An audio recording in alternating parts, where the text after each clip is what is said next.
Welcome back with a special news bulletin. Well, fall yard cleanups are in full swing, and both hardy residents and well-sculpted landscapers are working hard to keep debris in check around the county. There's been an uptick in road rage incidents due to the number of landscape company trucks on narrow roads, combined with upper middle-class men's inferiority complexes surrounding power tools and manual labor. In addition, there's been a record number of noise complaints already this season. Residents are reminded that barking dogs, amplified musical instruments, trash trucks, loud parties, landscaping, and construction noises are all regulated in Clam County. Excessive, unnecessary, and/or annoying noise is subject to regulation and fines, unless that is you're related to a town official or a town employee. Here's more from Chad. On Saturday morning at 7:35 a.m., an irate citizen called the police to complain about his neighbor's compulsive leaf-blowing activity. The caller said the 25cc gas-powered leaf blower registered at 95 decibels, rather than the 70 decibels allowed under Noise Ordinance GB 485. He then referred to leaf blowers as instruments of Satan and accused the neighbor of deliberately blowing leaves and debris into his yard. A female officer who was dispatched to the scene recommended he use a rake. A married Clampton couple celebrated their 25th wedding anniversary by going into Boston for dinner. It was the first time the couple had driven into the city in 15 years. Although they had been planning on dinner and a movie, they reconsidered and returned home safely by 9:30. The husband apologized but said the French subtitles were just too much. An elderly man called the police to complain about potholes, Ponzi schemes, the price of his water bill, and spam on the interwebs. The dispatcher advised the man to blame Obama. A concerned Ginghamton neighbor called police to report a man throwing gourds into the street while muttering mild obscenities. She said that this was the same man cited for throwing crab apples last month. The man argued that gourds are pointless vegetables and a pockmark on society. The dispatcher agreed that yes, the caller did have a point. A Clampton resident called police to report that her neighbor had been kicked out of the house by his wife again and was howling at the moon. An officer was dispatched to the scene and discovered it was a coyote. A same-sex couple has moved into a home on West Cedar Street in Clampton. Neighbors are advised to act naturally and talk about the weather. Strapped for cash but afraid to turn out the lights on teenage trick-or-treaters on Halloween night? New this year, the Small Business Association is offering low-interest loans to families living on high-traffic cul-de-sacs. Residents may use the loan to buy candy in bulk from recommended distributors, or may want to consider upgrading from fun-size to full-size candy bars to score extra points with the neighbors. Hey, who says it's hard to keep up with the Joneses? Ginghamton residents are reminded to kindly mind the Decoration Guild's guidelines for tasteful yard ornaments and exterior-facing window displays this Halloween season. Homes surrounding the town green and lining Main Street should refrain from electric lighting displays, inflatable cartoon-type characters, and plastic ornaments of any kind. For those living on the wrong side of the tracks, the decoration guidelines do not apply.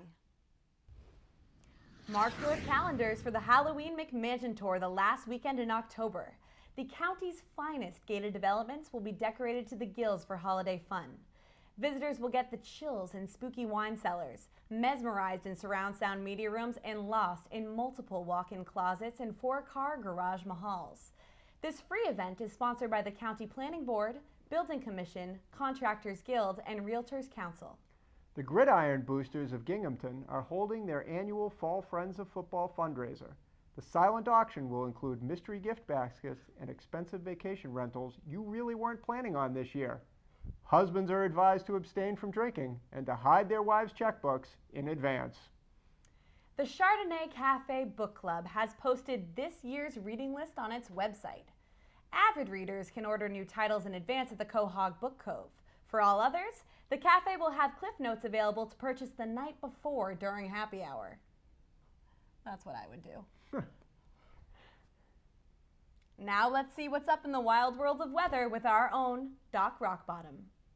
Greetings, I'm Doc Rockbottom with your hyper-local weather forecast for Clam County. Boy, it was a blustery one last week, wasn't it? I always say, when the leaves show their undersides, be very sure that rain betides. Let's see, into next week we're looking at a weak weather front combined with a moist mid-level flow from the Gulf down over here, which points to only one thing: clouds, clouds, clouds. There will not likely be much rain with these, as the cloud base will be relatively high. But do not be fooled. With the sun in the 12th house, anything can happen. Yes, this is a good time to rebalance your life and your schedule. However, do not attempt to balance your checkbook or join an online dating site, because they're all unbalanced. Remember, the paper shredder is your friend. Yes, back to Clam County. As I was saying, the clouds will be rather dull. Residents will see huge puffy cotton balls in the sky, and then huge flaky shredded dryer sheets, and then wispy little nothings, which are really sorry excuses for sky covering. So let's move along to our weather question of the week. This one was sent in by Ned Nibbles of Clampton Shores. Ned asks, why does the full moon appear to be larger when it is closer to the horizon? Excellent question, Ned. When the moon appears closer to the horizon, it encounters more atmospheric particles than when it shines overhead. Therefore, it actually grows in size, kind of like when you add yeast to bread dough. It also sends more of the light's bluish components, which have shorter wavelengths, to scatter, and thus creating more pockets of crater-like areas made of blue cheese. Scientists used to believe this was a trick of the brain called the moon illusion. Thanks to internet and school textbooks from Texas, we now know better. That's all for this week, folks. Keep your eyes to the sky and remember, the moon and the weather may change together, but a change of the moon will not change the weather. I'm Doc Rockbottom. See you next week.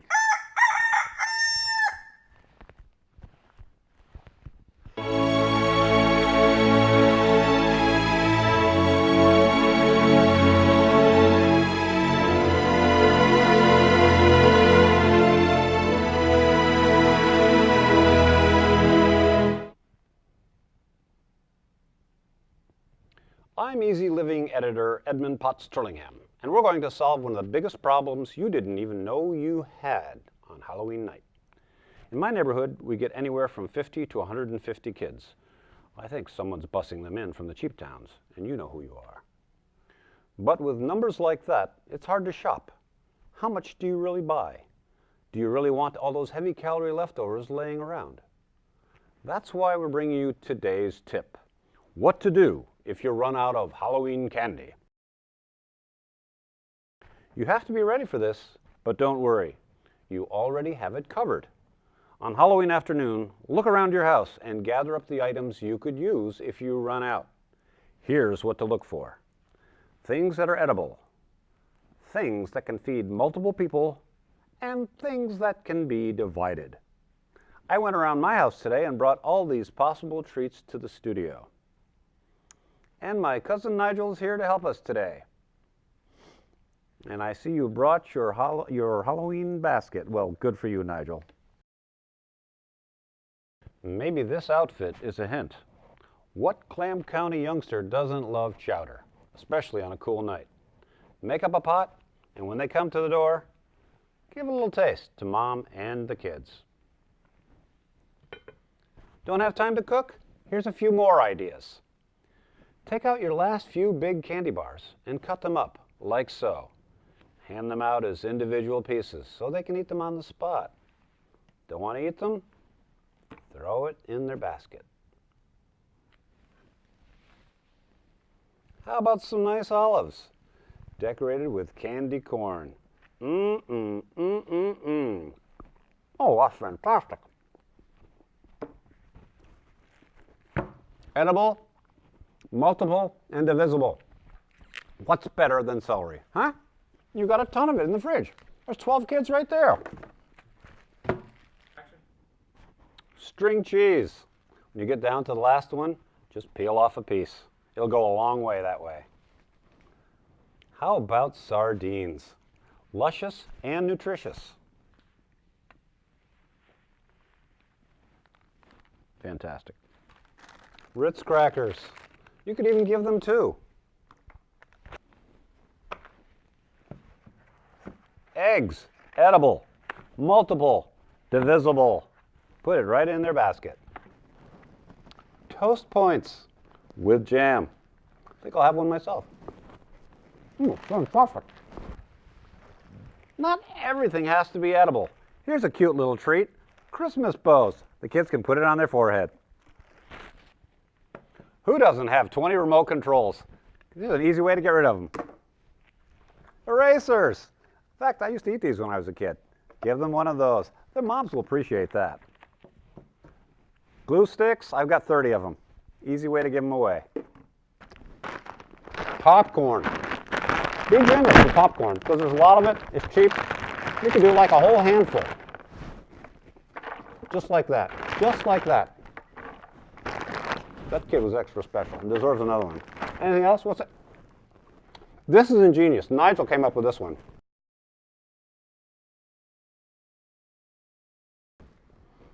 A bundle of Q-tips wrapped in dental floss. Now that's 2 gifts in one, and it's hygienic. The kids will love it. So there you have it. Just follow these tips and you won't be the embarrassed Halloween house. You'll be the most talked about house in the neighborhood. I know we were last year. And if you run out of everything else, don't forget the clam chowder. This is Easy Living Editor Edmund Potts Sterlingham. Have a great holiday.